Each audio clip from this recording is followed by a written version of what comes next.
Nagdag kaalaman po, andito ako ngayon sa Baguio Night Market. At isa sa mga madalas mo makikita ay yung mga bumibili ng pantalon o kaya ng mga jogging pants.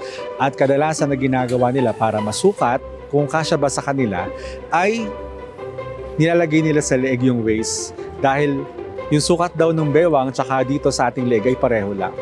Totoo po kaya yon? Alamin po natin. Ang sukat daw ng baywang mo kasing laki ng sukat sa leeg mo. Totoo nga ba? Narinig mo na ba ang sabi-sabing ito?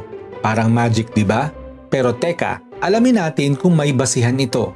Ayon sa mga nagpakalat nito, kapag ipinulupot mo ang tali sa leeg mo at sakto ito, yun daw ang sukat ng baywang mo.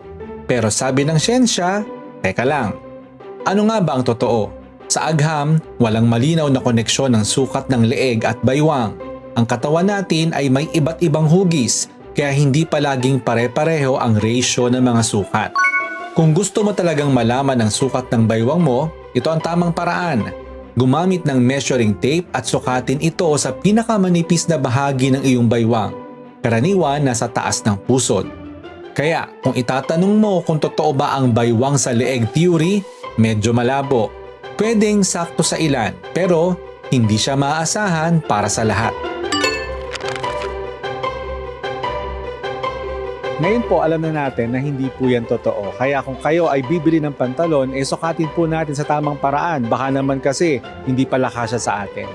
Sana po may natutuhan kayo at laging tatandaan, mapalad po ang tao na nakakasumpo ng karunungan at ang tao na nagtatamo ng kaunawaan.